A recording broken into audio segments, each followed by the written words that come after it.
साथियों, आप सभी का हमारे YouTube चैनल ज्योतिष ज्ञान विचार पर बहुत बहुत स्वागत। आज हम आप लोगों के सामने धनु राशि के जातकों के लिए धनु राशि का वार्षिक राशिफल लेकर आए हैं।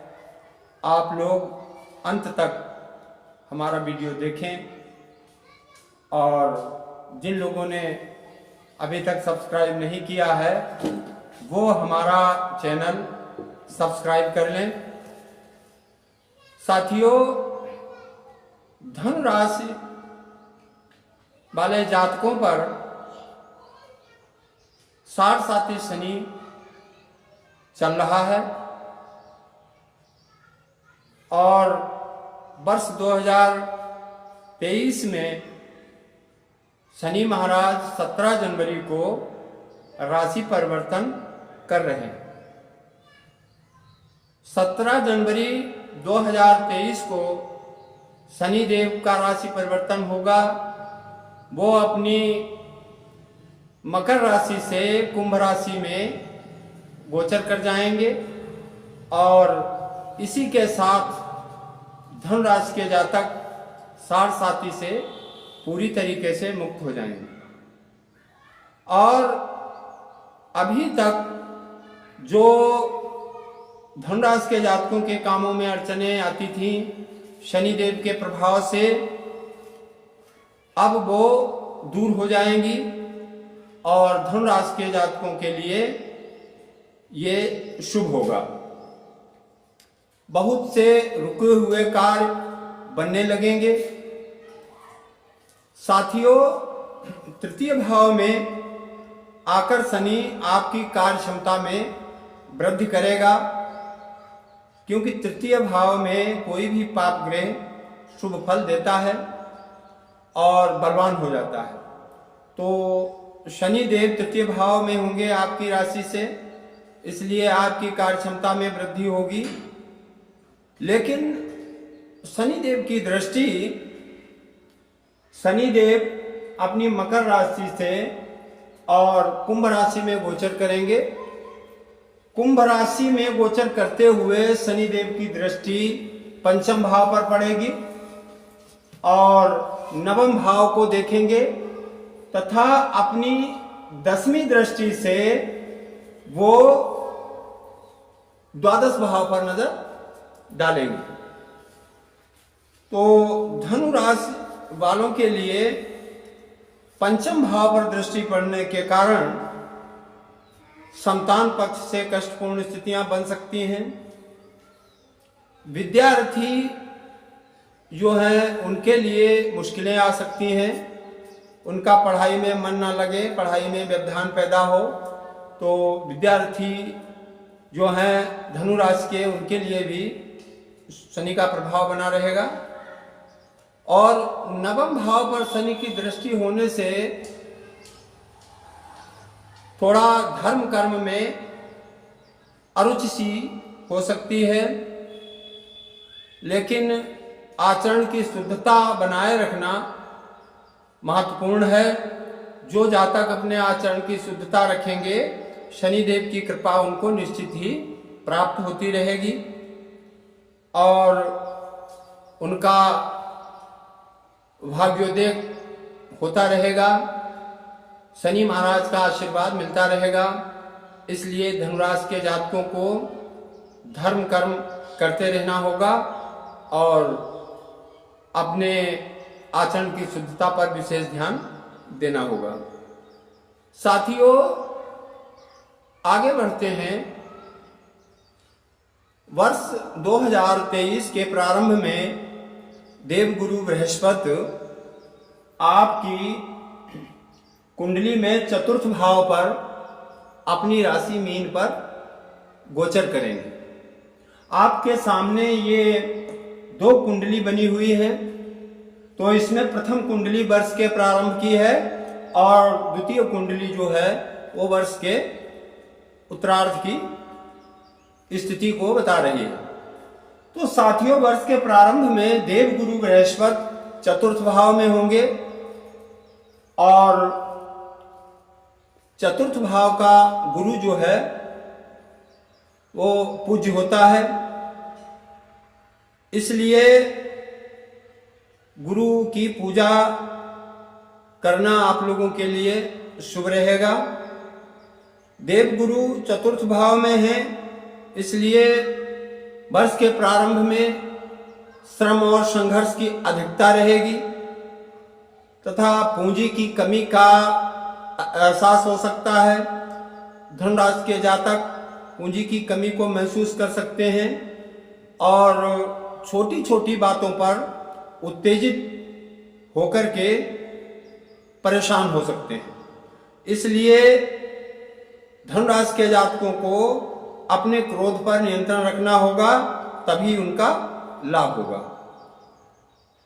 22 अप्रैल 2023 को देवगुरु बृहस्पति राशि परिवर्तन करेंगे और तब वो चतुर्थ भाव से निकलकर आपके पंचम भाव में गोचर करेंगे। यह स्थिति आपके लिए बहुत ही लाभप्रद हो जाएगी, क्योंकि पंचम भाव में स्थित गुरु लाभदायक होते हैं और उनकी पूर्ण दृष्टि लाभ भाव पर होती है। पंचम भाव में स्थित गुरु आपके नवम भाव को, आपके एकादश भाव को तथा लग्न भाव को पूर्ण दृष्टि से देख रहे हैं। गुरु की दृष्टि जो है वो आपके नवम भाव पर पड़ रही है और लाभ भाव तथा लग्न भाव को देख रहे हैं। इसलिए बृहस्पति के राशि परिवर्तन के साथ 22 अप्रैल के बाद आप लोगों का समय बहुत ही सुंदर आने वाला है। आप लोग इसका लाभ उठाएं, देव गुरु बृहस्पति की कृपा प्राप्त करें। इस समय आपके भाग्य में निश्चित ही वृद्धि होगी और आपका स्वास्थ्य उत्तम रहेगा। साथियों, अब आगे देखते हैं, राहु और केतु का राशि परिवर्तन भी हो रहा है, जो 30 अक्टूबर को राशि परिवर्तन करेंगे। परंतु 30 अक्टूबर से पूर्व राहु आपकी राशि कुंडली में पंचम भाव में गोचर कर रहा है और केतु महाराज आपके लाभ भाव में स्थित है। तो प्रारंभ में मेष राशि पर आपके पंचम भाव में राहु का गोचर है। पंचम भाव संतान, विद्या, बुद्धि और मित्र का होता है। तो संतान पक्ष से आपको चिंता हो सकती है, संतान संबंधी समस्या खड़ी हो सकती है, भाग दौड़ अधिक करनी पड़ेगी, मित्रों से धोखा मिल सकता है, इसलिए सावधानी रखें। और विद्यार्थी लोगों का पढ़ाई के प्रति लगाव कम हो सकता है, उन्हें अतिरिक्त मेहनत करने की आवश्यकता होगी, तभी शुभ परिणाम प्राप्त होंगे। अचानक समस्याएं बन सकती हैं, धन की हानि का संकेत भी मिल रहा है। तो ये राहु की स्थिति पंचम भाव में होने से सारी स्थितियां बन रही हैं, लेकिन 30 अक्टूबर को राहु राशि परिवर्तन करेगा और वो आपकी कुंडली में पंचम भाव से चतुर्थ भाव में पहुंच जाएगा। केतु महाराज एकादश भाव से और आपके दसम भाव कर्म स्थान पर आ जाएंगे। शास्त्रों में राहु को उग्र और केतु को धार्मिक कहा गया है, इसलिए दशम भाव में अगर केतु है और आप थोड़ा अपने आप को धार्मिक बना लेते हैं तो निश्चित ही राहु के दोषों से भी बचा जा सकता है और केतु का पूरा लाभ आपको प्राप्त हो सकता है। चतुर्थ भाव में आया हुआ राहु भूमि भवन संबंधी समस्याएं खड़ी करेगा, माता के स्वास्थ्य को प्रभावित कर सकता है। अर्थात पूरे वर्ष धन राशि के जातकों के लिए राहु का फलादेश अच्छा नहीं होगा। उन्हें राहु की शांति का उपाय अवश्य करना चाहिए। लेकिन केतु महाराज जो हैं वो आपका पूरी वर्ष साथ देते हुए नजर आएंगे। समस्याएं आने के साथ ही कोई ना कोई विकल्प, कोई ना कोई समाधान आपको मिलता रहेगा और बीच बीच में धन लाभ की स्थितियां भी बनेंगी।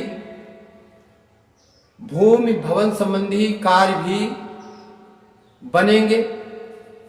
राहु के कारण मुश्किलें आ सकती हैं, लेकिन दसम भाव में स्थित केतु उसके प्रभाव को किसी हद तक कम करेगा और आपको भूमि भवन का लाभ दिलाने का पूरा योग बनाएगा।